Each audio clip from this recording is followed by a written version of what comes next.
Okay, doctor. Now, let me shoot you a question. Lot of time of inactivity is not good with only teacher talking. Tell me an answer. Give me an answer. BMPR2 gene. Don't tell me. Sir, there are so many genes. Already your answers are coming. I know you're all the next gen. Not next gen. We should say this gen. Toppers of the NEET PG. First NEET PG will be surprised to see such very high performing scores of all of you. That's good. Primary pulmonary hypertension, as rightly shot by Varangal, Dr. Siri, Dr. Madhavi, Dr. Manu, etc. Now, railroad track appearance, Haemophilus ducreyi, typically school of fish, railroad track, everything you should remember. Staph aureus, what is an exception? Staph aureus is coagulase positive mannitol fermenter and it is pathogenic, unlike epidermidis, which is non-fermenting mannitol and negative for coagulase. Sereny test is positive in enteroinvasive E. coli classically. Autoinfection is typically seen as a mechanism underlying the cysticercosis. Out of all, it is the IgE which is heat labile immunoglobulin. So this list you have to remember, doctor. I hope everybody is now aware. Every question, once you click, go to solution report in the online test, you have every question and answer, explanatory answer. You can click and then review the explanatory answer anytime you want. Now all immunoglobulins are heat stable except IgE. Only immunoglobulin in seromucinous glands, IgA. Immunoglobulin with maximum serum concentration, IgM. Sedimentation coefficient maximum for IgM. Shortest half-life is IgE. You are going to remember forever. Shoot me an answer, doctor. Productive cough for more than how many consecutive months, for how many years? More than how many years defines chronic bronchitis? 3 consecutive, okay. 2 years, that's right. 3-2, 3-2, 3-2, excellent. Nobody said 2-3, good. Hemorrhagic hemolytic E. coli is O157H7. Paralytic polio is commonly because of the type 3 strain. Then Salmonella typhi. What is BASU? Blood in first week, agglutination Vidal second week, stool in third week, culture urine culture in the fourth week. Cassoni is an example of a immediate hypersensitivity reaction which is type 1. Clostridium species, they are gram positive, anaerobic spore forming bacilli is the description which is being given. Cereus, Bacillus cereus, typically lead to a heat labile enterotoxin. Hyaluronic acid is the one which is responsible for the mucoid appearance of the streptococcal colonies. Coming to Vibrio cholera, Venkataraman Ramakrishnan, Carrie Blair, alkaline peptone water, Monsoot's taurocolite, they are all the classical holding or transport media. We use the Sidex, which is 2% glyceraldehyde, in order to disinfect the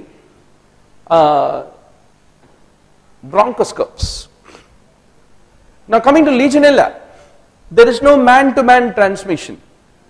There is no animal reservoir for it, and only humans suffer from Legionellosis, not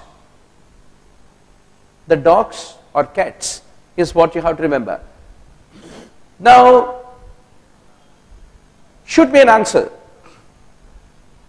Lower lobes instead of upper lobes, they are typically involved in which form of pneumoconiosis?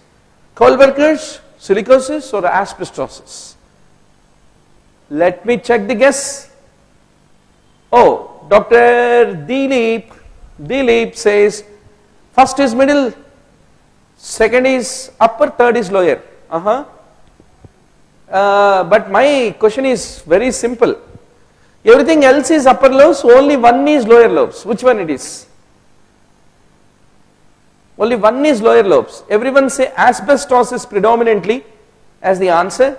Only Dr. Kirti says silicosis. Let me see. Coal minor, upper lobes. Kaplan syndrome, you should remember. Rheumatoid arthritis plus Kohlberger pneumoconiosis. Silicosis affects upper lobes. Eggshell calcification will be seen. Asbestosis affects lower lobes, as rightly said by most of the people. So silicosis also, Kirti, it involves upper lobes, not lower lobes, with a good correction before exam. Now coming to HIV, cryptococcal meningitis, it is the fluconazole which is considered to be the treatment of choice. Pseudomonas, you must know all anti-pseudomonal drugs. Piperacillin is a very broad spectrum semi-synthetic penicillin which is used parenterally, which is anti-pseudomonal. Thiobendazole is typically used mainly to treat strongyloides, Stercoralis infections, whereas it is not effective for Ascariasis nicator, Tinea sagenata and Enterobius vermicularis.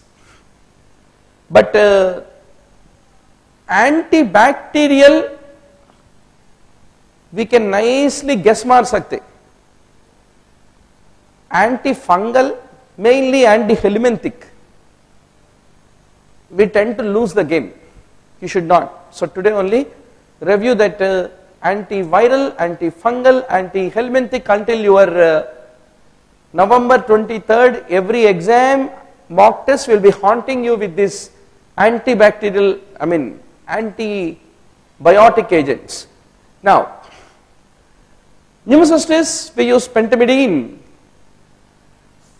Trypanosomiasis we use nifurtimox, and amoebiasis, leishmaniasis we use metronidazole is what need to be remembered. Now G0 phase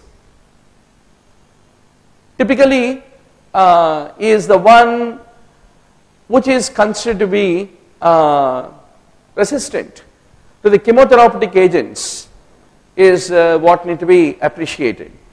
Why G0 is the dormant phase? There is no cell division during this phase. That's the reason. Propranolol and prazosin, what is the common thing? Both of them are antihypertensives. Fundamentally, only mechanism is different. Propranolol is beta adrenergic receptor antagonist, whereas prazosin is the alpha adrenergic receptor antagonist, is what you have to fundamentally remember. Now doctor, if you take asthma, bronchial asthma patients, albuterol, ipratropium, terbutaline, they all can very much be used to treat an acute asthma, but not cromolyn. Cromolyn is mainly used for prophylaxis, is what you have to basically remember. Coming to nitric oxide, how does nitric oxide fundamentally act, doctor? It can be formed from nitroglycerin, is true. It is a cyclic GMP, not AMP, which is considered with the secondary messenger. And nitric oxide is formed from arginine, is another important point to be appreciated. How does phenytoin basically act? It interferes with the sodium channel conductance, which is considered to be the underlying mechanism. Pindolol versus propranolol, what is the main difference? Pindolol, just like acebutolol and penbutolol, it has an intrinsic sympathomimetic activity, and hence there will be less amount of cardiac depression, and it will very much benefit the patients who have a reduced cardiac function. And if you discontinue this pindolol, acebutolol or penbutol, unlike the other sympatholytic drugs, they have less hypertensive rebound phenomena, is what you need to remember. Once more, today's exam only, let me confidently tell you, beta blockers. Beta blockers, beta 2 agonists, alpha blockers, alpha agonists. The sympathomimetic and lytic agents. One question is bound to come, which hardly will be 5 papers in the pharmacology textbook. But that is going to give you one confident mark out of 240 marks in the exam. Now doctor, FEV1 by FVC less than 80%, shoot me an answer. Is it normal, obstructive or restrictive lung disease? When FEV1 by FVC less than 80%. Who will give me correct answer? Obstructive. Our Nampally student says obstructive. Madhavi, Vidya, Kakinada, Anuja, Swapna, Shiva, Siri, Suraj, everybody say obstructive. That's right, doctor. FEV1 by FVC less than 80% is obstructive. Decreased total lung capacity is restrictive. FEV1 by FVC is generally 80% is considered to be normal, is what need to be remembered. Why esmolol has such a short half-life? Mainly because the RBC contain an esterase which will metabolize the esmolol, and the hydrolysis of the esmolol will give esmolol a very short half-life, is what I want to underscore to all of you. Then what are phase 1, phase 2 reactions basically? Now you have phase 1 metabolic process, which are redox. Typically they provide functional groups to enable phase 2, and cytochrome P450 is the one which mediates those redox reactions which are the part of the phase 1 reactions. Coming to blood-brain barrier, glycopyrrolate does not cross the barrier. Atropine, scopolamine, promethazine, they all basically cross that barrier. Now coming to the ephedrine. Ephedrine is an example of a non-catecholamine sympathomimetic drug, is what you have to basically remember. Now doctor, we thought of discussing a lot of things on this topic, but time is very short. Now Kulchinsky cells, shoot me one confident answer. Kulchinsky cells, which are the small dark blue cells which are seen in the bronchogenic carcinoma, which variety, histology do you come across these cells? Who will give me correct answer? Excellent. I think I'll start asking more tough questions. Everybody is answering correctly. At least now you should answer. That's right. Oat cell carcinoma. Remember, squamous cell carcinoma, small cell carcinoma, both of them are typically central in location, is what you have to basically remember. Now coming to first order, zero order drug kinetics. You have to be very, very sure about these topics, doctor.